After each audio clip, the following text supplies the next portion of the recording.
Yn y dyfodol, bydd mynydd teml yr arglwydd wedi osod yn ben ar y mynyddoedd eraill a'i godyn uwch na'r bryniau. Bydd y gwledydd i gyd yn llifo yno, a llawer o bobl yn mynd yno a dweud, dewch, gadewch i ni ddringo mynydd yr arglwydd a mynd i deml Duw Jacob. Iddo ddysgu ei ffyrdd i ni ac i nina i fyw fel mae am i ni fyw. Oherwydd o Seion bydd yr arweiniad yn dod, a neges yr arglwydd o Jerusalem. Bydd e'n barnu a chosion rhwng y cenhedloedd, ac yn setlo dadleuon rhwng y gwledydd mawr pell. Byddan nhw'n curo eu cleddyfau yn sychau aradr, a'i gwew ffyn yn grymanau tocio.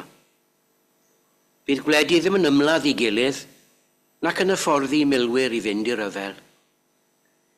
Bydd pawb yn eistedd o dan ei wynwydden a'i goeden ffugus ei hun. Mae'r arglwydd holl bwerus wedi addo'r peth. Bobl Jacob, dewch, gadewch i ni fyw yng ngolau'r arglwydd. Gweddiwn. Arglwydd, gwna ni'n gyfryngau dy heddwch, yn hau cariad lle bo casineb, yn maddau lle bo cam, yn uno lle bo chwalu, yn plannu ffydd lle bo amheuaeth, a gobaith lle bod digalondyd, yn goleuo lle bo tywyllwch, yn cynnig llawenydd lle bo tristwch, ac yn arwain y byd i undeb cariad yn Iesu Grist, tywysog tangnefedd. Amen. O gadewch i ni ganu emyn 123, 123. Glendid maith y cread, syndod ei ddieithrwch, gwyrth ein deu ar fechan ryfeddod bod a byw. Diolch am gael profi yn y dwys ddirgelwch, ras a gogoniant, yr anrheithol dduw. 123.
A darlleniad o'r Hen Testament ar gyfer heddiw yw darnau o lyfr Ruth.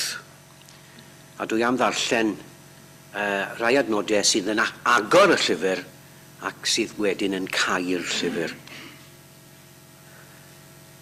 Yn ystod y cyfnod pan oedd y barnwyr yn llywodraethu, bu newyn yn y wlad, ac aeth dyn o Bethlem Juda gyda'i wraig a'i ddau fab i fyw dros dro yng ngwlad Moab. Elimelech oedd enw'r dyn, Naomi oedd enw ei wraig, a Malon a Chilion oedd enw'r ddau fab. Effrateaid o Bethlem Juda oeddent, ac eithant i wlad Moab ac aros yno. Ond bu farw Elimelech gŵr Naomi, a gadawyd hi'n weddw gyda'i dau fab. Priododd y ddau gyda merched o Moab. Orpa oedd enw'r naill, a Ruth oedd enw'r llall. Wedi iddynt fod yno tua 10 mlynedd, bu farw Malon a Chilion i'ch dau, a gadawyd y wraig yn amddifad o'i 2 blentyn, yn ogystal ag o'i gŵr.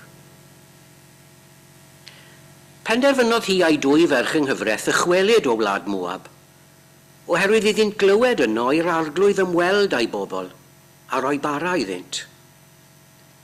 Gadawodd hi a'i 2 ferch yng nghyfraith y man lle roeddent, a chychwyn yn ôl am wlad Juda. Ac meddai Naomi wrth ei 2 ferch yng nghyfraith, ewch yn ôl adref, bob un at ei mam, y 2 ohonoch, a bydded yr arglwydd mor garedig wrth ei chwi, ac y buoch chwi wrth yr haiaf i farw, ac wrth ei finnau. A rhoi i'r 2 ohonoch o'r ffwysfa mewn cartref gyda gŵr. Yna fe'i cusanodd, a dechreuodd y 2 wylon uchel a dweud wrthi, ond yr ydym ni am ddychwelyd gyda thi at dy bobl. Dywedodd Naomi, ewch adref y merched, pam y dewch gyda mi. Wylodd y 2 yn uchel eto. Yna ffarweliodd Orpa i mam yng nghyfraith, ond glynodd Ruth wrthi. A dwedodd Naomi, edrych y mae dy chwaer yng nghyfraith wedi mynd yn ôl at ei phobl a'i dew. Dychwel dithau ar ei hôl. Ond meddai Ruth, paid am hannog i thadail, na throi nôl oddi wrthyt. Oherwydd i ble bynnag yr ei di, fe a finnau. Ac ymhalu bynnag y byddi di'n aros, fe arhosa finnau. Dy bobl di fydd ym mhobol i, a Dduw di fy niw unau. Lle byddi di farw, y bydda finnau farw, ac yno ymcleddir. Fel hyn y gwnelo'r arglwydd i mi, a'r rhagor, os bydd unrhyw beth ond angau yn gwahanu ni. Gwelodd Naomi ei bod yn benderfynol o fynd gyda hi, ac fe beidiodd a'i hannog rhagor. Aeth y 2 ymlaen nes dod i Bethlehem. Wedi Boas gymryd Ruth yn wraig iddo, aeth hi mewn ati a pharodd yr arglwydd iddi fe'i chiogi, ac esgorodd ar fab. Ac meddai'r gwragedd wrth Naomi, bendigedig fyddo'r arglwydd am iddo beidio a thadail heddiw heb berthynas. Bydded ef yn enwog yn Israel. Bydd ef yn adnewyddu dy fywyd ac yn dy gynnal yn dy henaint, oherwydd dy ferch yng nghyfraith sy'n dy garu yw ei fam, ac yma un well na 7 o feibion i ti.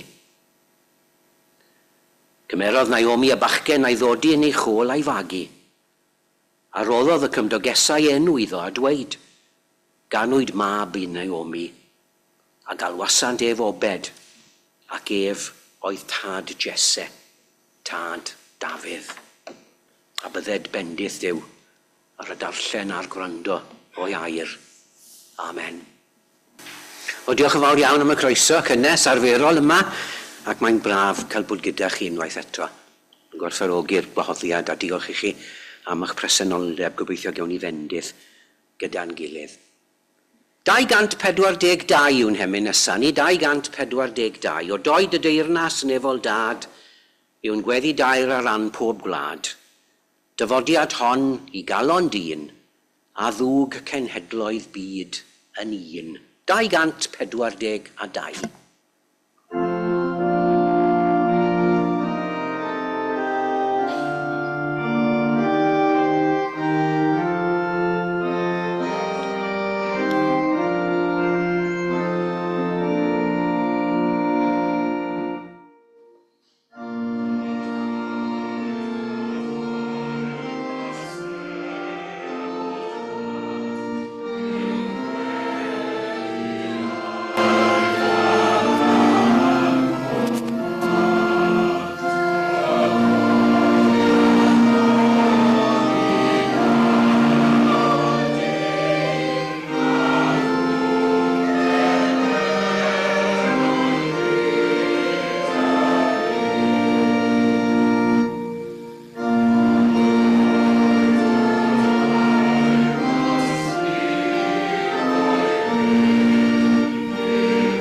Gadewch I ni weddio gyda'n gilydd, cydweddion.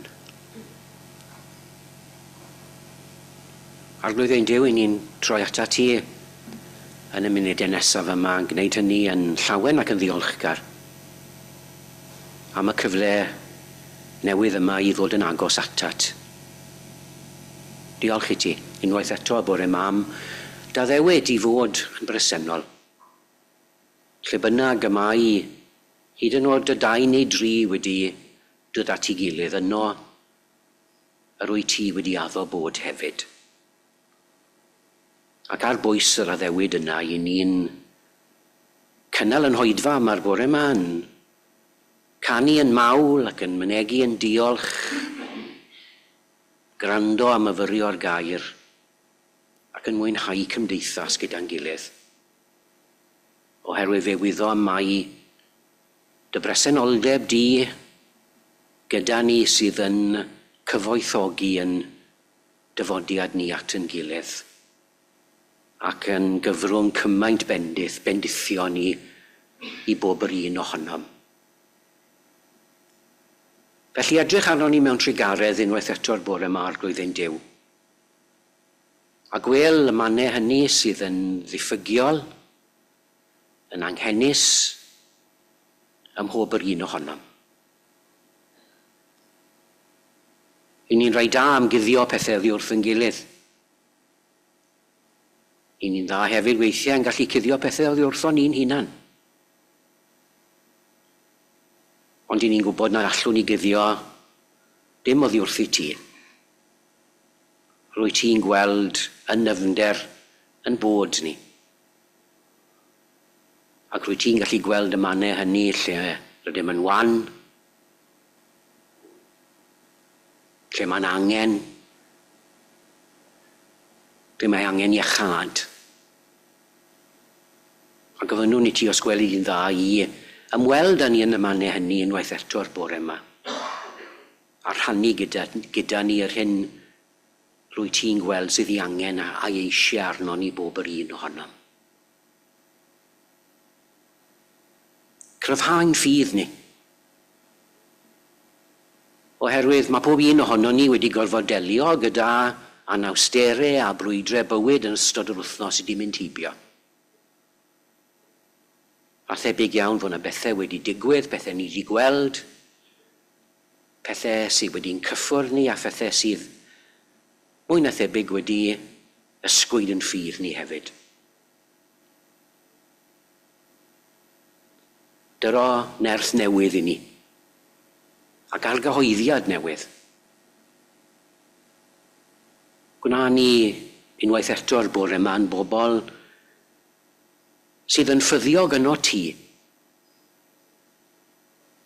ac yn gwybod dy fod ti yn un sydd yn cynnal, ac yn harwain a'n tywys, ac yn bendithio i ba le bynnag y byddwn yn mynd.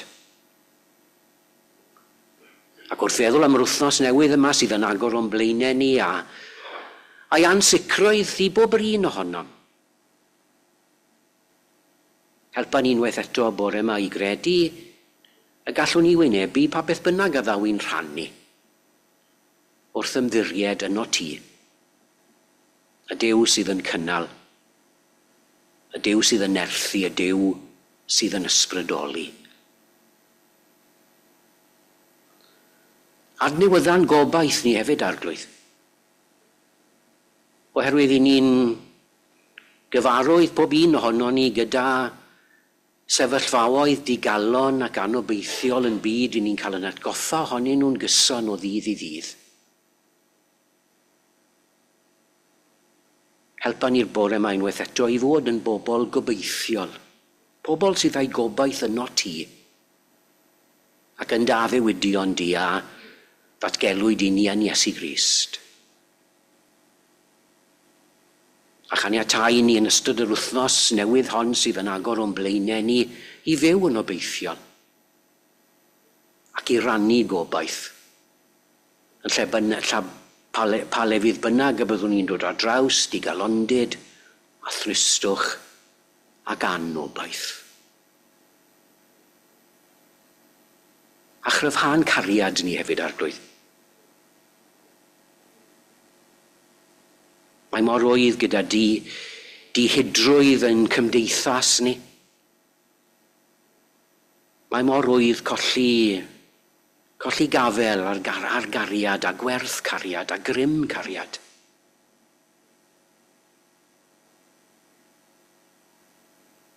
A bydde di ni fod eto yn ystod yr wythnos nesaf yma yn bobl fydd yn rhannu cariad.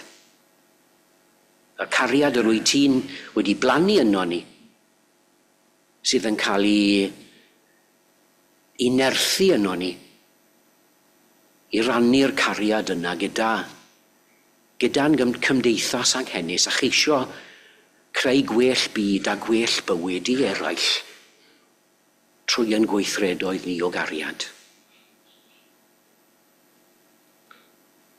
A gawn ni unwaith eto'r bore yma Arglwydd yn gweddio, gawn ni gofio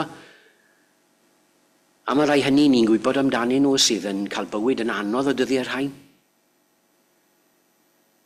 Yn berthnasau falle, neu'n gymdogion, neu'n ffrindiau, sydd yn stryglo gyda problemau ac anawsterau bywyd bob dydd. Bydd gyda hwy. A helpa ni fod gyda hwy hefyd, fel rai sydd yn dy gynrychioli di, ac fel rai all rannu cysur a goleuni ym mha le bynnag y bod angen hynny. A gweddiwn dros yn byd ni. Yma'r sy'n cofio wrth i ni gofio treiniaid rhyfel. Gawn ni gyflwyno i ti rai hynny sydd â'i atgofion yn rhai poenus ar y dydd arbennig yma. Gan dymuno y byddi di'n gysur ac yn obaith iddynt. A chyflwyno ni ti holl dreiniaid rhyfeloedd y gorffennol a'r presennol. A gweddio o'r newydd y bore yma unwaith eto am weld heddwch ar ddeiar lawr, gan ddechrau yn fy nghalon i. Arwain ni geisio llwybrau tywysog tangnefedd yn ymwneud â'n gilydd, yn ymwneud â'n cymdeithas ac yn ymwneud â'n byd. Ac arddel llais heddwch ym mhalu bynnag y bo hynny'n cael ei glywed yn ein dyddiau tywyll ac anodd ni. Gawn ni gyflwyno ein hunan a'n gweddiau i ti unwaith eto a gwneud hynny yn enw ac yn heiddiant Iesu Grist. Dy fab a'n harglwydd a'r gwaredwr yr Iesu a ddysgodd ei ddisgyblion i ddweud gyda'i gilydd. Ein tad, yr hwnnwyt yn y nefoedd, sancteiddiau'r dy enw, deled y deyrnas, gwneler dy wyllus, megis yn y nef, felly ar y ddeiar hefyd. Dyro i ni heddiw ein bara baenyddiol, a maddau i ni ein dyledion, fel y maddeiwn yna i'n dyledwyr, ac nac arwai ni brofedigaeth, eithir gwared ni rhag drwg, can eseiddo ti o deyrnas, a'r nerth a'r gogoniant, yn oes oesoedd. Amen. Wel, rwy'n gweld bod hi'n tynnu at 11. Os gawn ni godi, os gwelwch yn dda, i ni gael munud o dawelwch gyda'n gilydd.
Diolch yn fawr iawn i chi.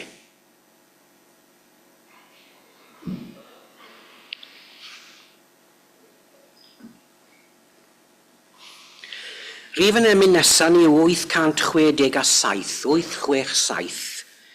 Heddwch ar ddeiar lawr gan ddechrau'n fy nghalon i. Heddwch ar ddeiar lawr yr hedd a fwriadwyd i ni. A Dew'n dad trigarog, brodyr oll i'm ni. Cerddon oll gyda'n gilydd mewn hedd a harmoni. Dechrau'n fy nghalon i a dechrau y foment hon. Ar hyd fy nhaith drwy'r byd rwy'n addo yn ddwys a llon i greu bob munud a byw bob munud mewn hedd a harmoni. Heddwch ar ddeiar lawr gan ddechrau'n fy nghalon i. 867.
Gadewch i ni aros am ychydig funudau bore yma gyda'r darlleniad, detholiad o'n i'n dweud o lyfr Ruth, sef y darlleniad o'r Hen Testament ar gyfer yn yr darlleniadur ar gyfer y sul arbennig yma.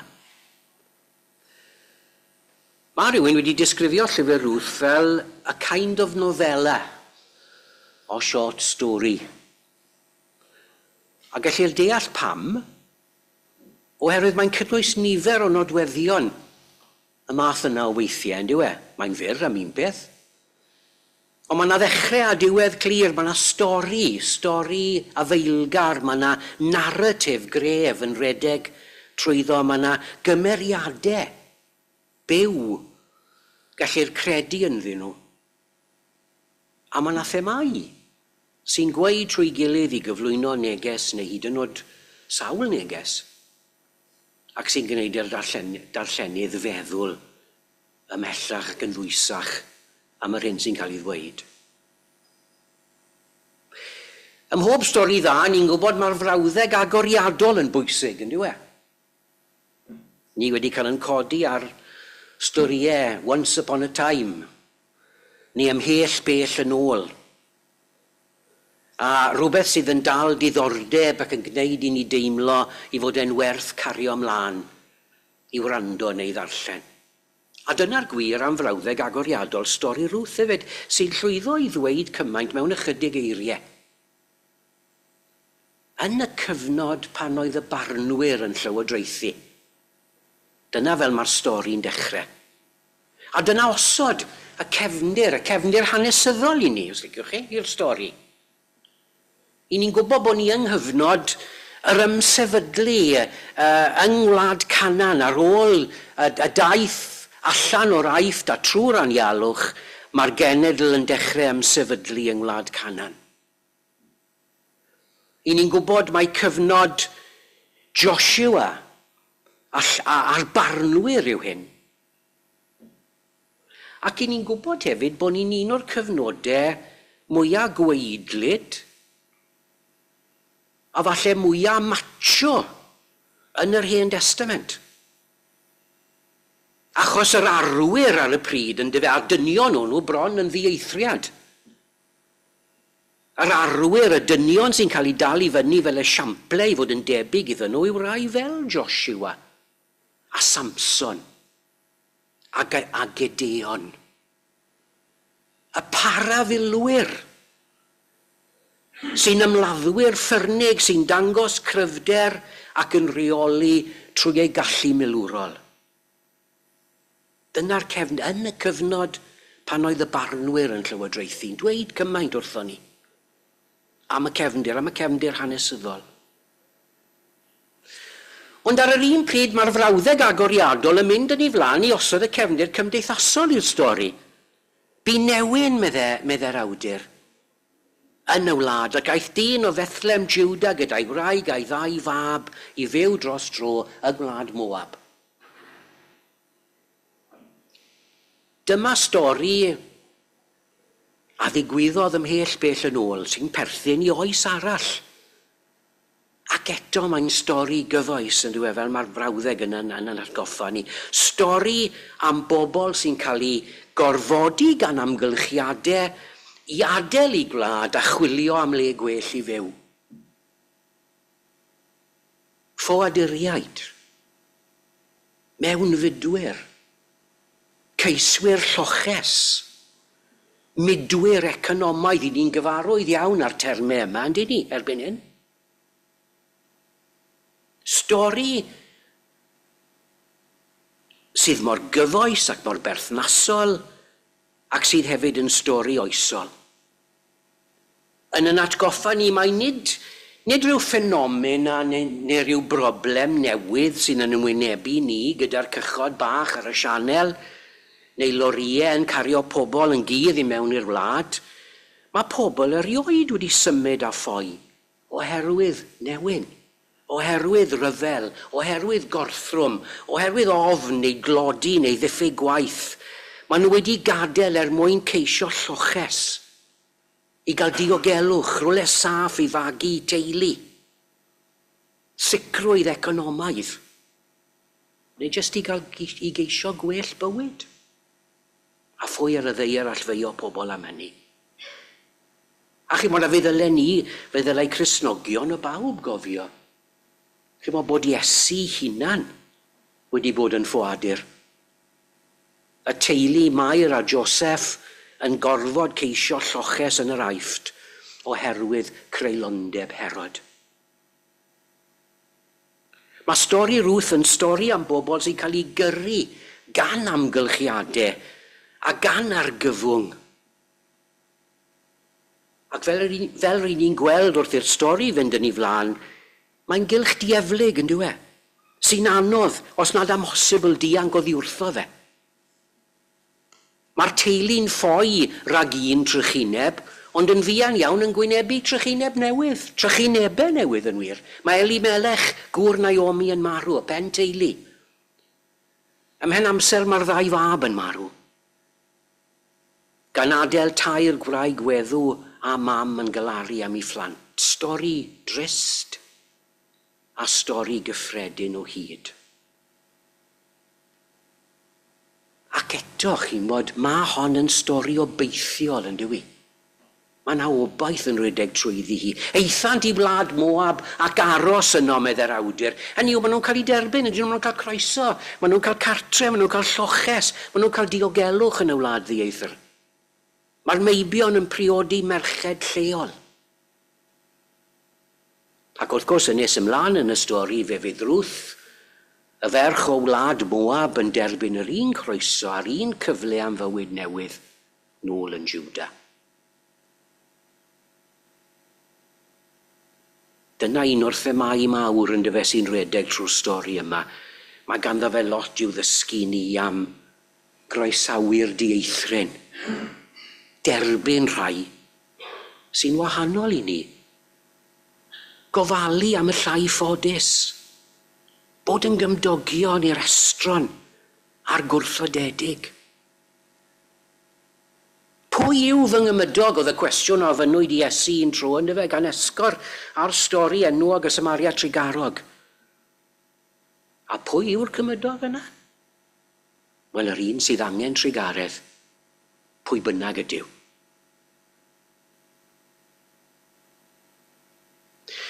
Wy'n credu hefyd mae'n werth nodi yr elfennau personol yn y stori yma.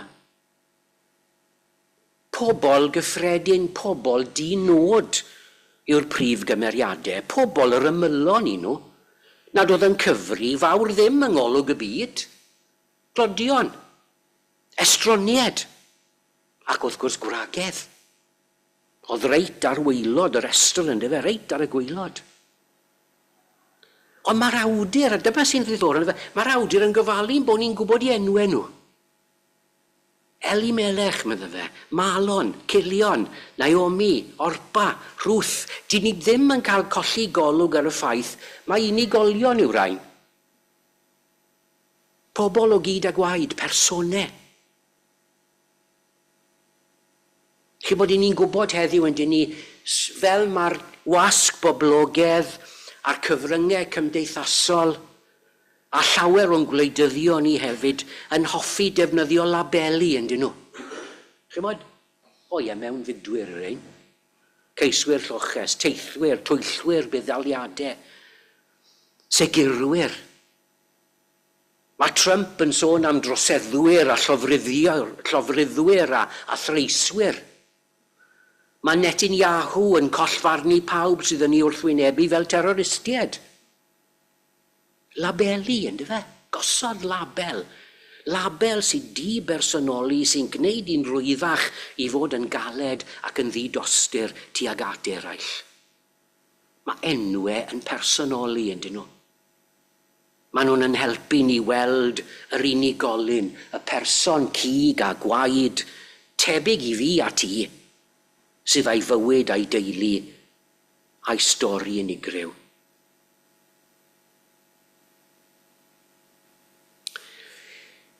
Fel wedes i gynnau, cyfnod gwrywaidd a gweidlid iawn sy'n gefndir i lyfr Ruth yn dyfer, hyn sy'n cael ei ddyrchafu a'i glodfori. Oedd yn cael ei ddyrchafu a'i glodfori ar y pryd oedd grym a chryfder. Ryfelgarwch, gorffygu'r gelyn, a phethau tebyg. Ond mor wahanol yw naws llyfr Ruth ei hunan.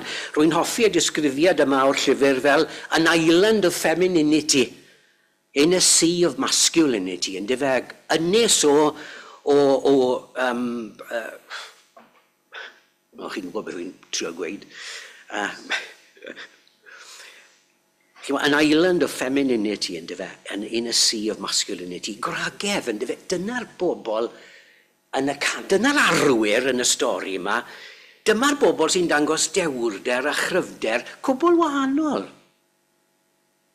Yr unweddau sy'n cael ei dyrchafu yw tynerwch a gostyngeidroedd, a bod yn ddiymhongar a dangos ffyddlondeb i arall a chyflawni dyletswydd, heb dynnu sylw at yr hunan, gwasanaethu eraill yn dawel, a berthu'r hunan mwyn eraill. Chymod, o ystyried y cyfnod, mae yna rhywbeth chwildroadol am llyfr Ruth. Bron gellir dweud fod yr awdur fe petai'n mynd ati'n fwriadol, chymod, i fod yn controversial, i herio a thanseilio rai o gredoau'r dydd. A diolch am hynny yn dyfe. Ond yn hwnna'n rhywbeth, chymod, mae werth i ni feddwl amdano fe wyneb yn wyneb ar cyfnod i ni'n byw yn ddi heddiw. Achos mae yna gymaint o bwyslais heddiw yn does ar fod yn gryf ac yn fod yn bwerus, ar ddangos yn grym, ar sefyll yn gadarn. Dyma'r unig ffordd i ddelio ar hyn sy'n yn bygwth ni. Ac yn sicr, mwyn sicrhau yn diogelwch ni.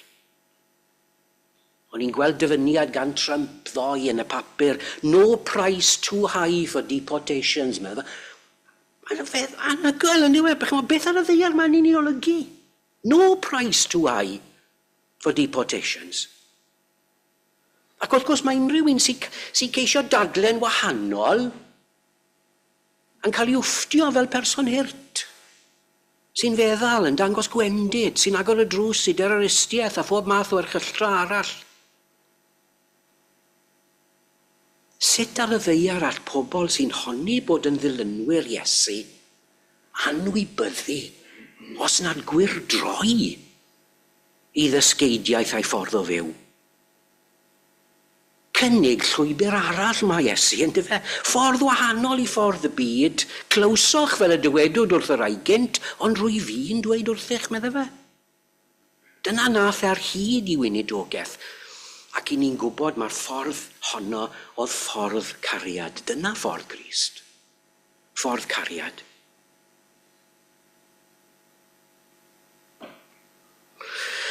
O'n i'n sôn am ddechrau stori da, a bod elfen o hynny yn dechrau stori Ruth yn dyfe. Ar yr un pryd gellir dweud fod yna ddiweddglo clasurol i stori Ruth hefyd, yn does e? Priodas a babi. And they all lived happily ever after. Pawb fyw yn hapus gweddill i dyddiau, yn dyfe. Stori am gariad, ydy mae yn stori am gariad, cariad sy'n gorffygu rwystre ar anawsterau, y wraig ifanc dlawd yn mynd yn ôl i Juda gyda'i mam yng nghyfraith. Ac yn cwrdd ar gŵr cefnog yma o'r enw Boas, a mae perthynas yn datblygu, mae'r ddau yn priodi, a mae plentyn yn cael ei eni. Stori gari, romans, yn dyfe. Ond chi'n bod nid stori ramantus yw stori Ruth. Nid rhyw enghraifft cynnar o nofel Mills and Boon yw e. Ydy mae'n stori am gariad, ond cariad tipyn dyfnach na hynny. A mae'n cael ei grynhoi'n wych iawn yng ngeiriau Ruth wrth Naomi. Chi'n mod, dy bobl di fydd ymhobol i, a ddiw di bydd fy niw unai, lle byddi di farw a bydda fynnau farw. Chi'n mod, siŵr o fod nhw uchel fannau crefydd yn yr Hen Testament. Chi'n bod dyletswydd a ffyddlondeb, ie. Gwneud yr hyn sy'n iawn, ie. Gwneud beth mae cyfiawnder yn hawlio, ie, ond hefyd y parodrwydd yna i fynd cam ymhellach yn fe. I aberthu mwyn eraill. I wadu'r hunan. I wrthod cyfrif y gost. I groesi pob ffin yn enw cariad. Mae'n adlais o ddysgeidiaeth Iesu yn stori Ruth yn fe. Dyma'r cariad a welwyd ym mywyd a marwolaeth Iesu ac yn galwyd ni i'w efelychu. Mae'r Testament newydd yn rhoi'r peth yn ddigon syml yn diwe. Os yw Duw wedi'n caru ni fel hyn, fe ddylem ninnau garu ein gilydd.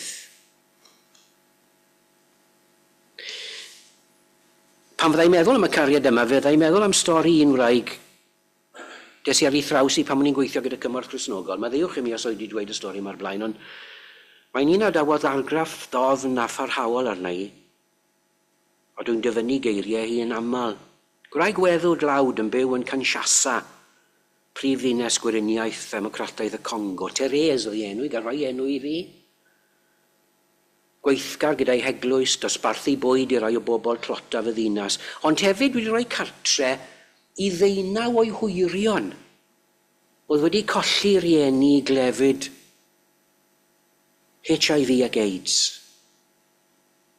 A pan oedd fynwyd i Therese, sut oedd hi'n ymdopi, sut oedd hi'n gallu neud hyn? Cariad, meddai, dyma'r cariad sydd i fewn i fi. Dyma'r cariad rwy'n cario mewn i. Ers oeddwn i'n ifanc, roi yw'r unig peth rwy'n gwybod sut i'w wneud, a mae fy ffydd Gristnogol yn adeiladu'r cariad yma o mewn. Odi, mae'n ateb sy'n swnio mor syml yn dywe. Ac eto mor heriol i unrhyw un sy'n cymryd i ffydd o ddifri. Y cariad rwy'n cario o mewn. Mae fy ffydd Gristnogol yn adeiladu'r cariad yma yno fi. Be dwi'n cario y mewn? Beth mae fy ffydd Gristnogol yn adeiladu yno fi? A dwi'n fodlon ar ffydd bersonol, unigolyddol, rhywbeth sy'n rhoi cysur, rhywbeth sy'n rhoi sicrwydd, y teimlad o fod yn iawn gyda Duw, rhyw fath o bolisi yswiriant. Mae'n fy ngharu, rwyf yn gwybod. Neu ai ryw grefydd niwlog? Ai ryw grefydd, wel, triwch eich gorau i fod yn dda. Triwch peidio bod yn gas i bobl eraill. Neu oedi'r hyn sydd o mewn i'n fy ngyrru allan i wneud gwaith Duw? Odw i'n caniatau i gariad Duw yn Iesu dyfu yno fi a gweithio trwy fi i wneud gwahaniaeth yn y byd.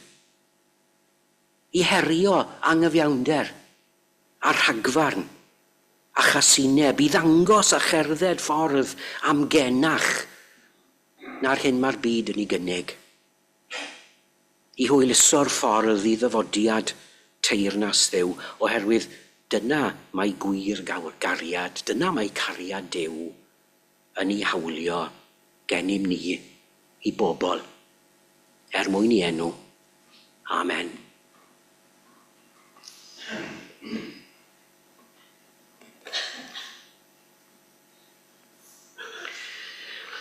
Wel, fi ganon ni orffen yn Gwasanaeth emyn rhif 871, 871, dyrod y gariad i'n clymu.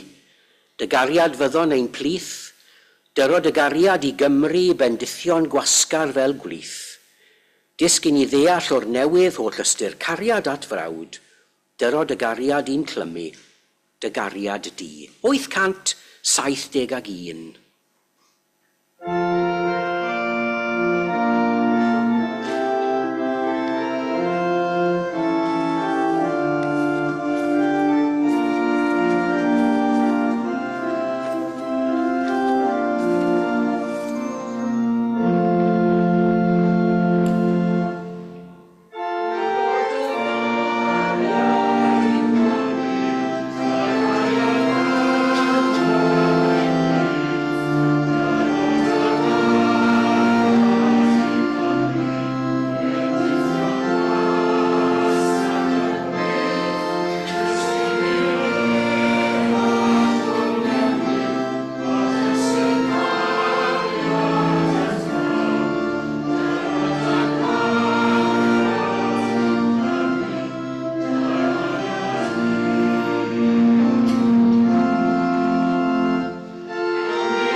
A gras ein harglwydd Iesu Grist, cariad Duw, a chymdeithas yr ysbryd glân, a'r hoso gyda phob yr un ohonom, yn awr ac hyd byth.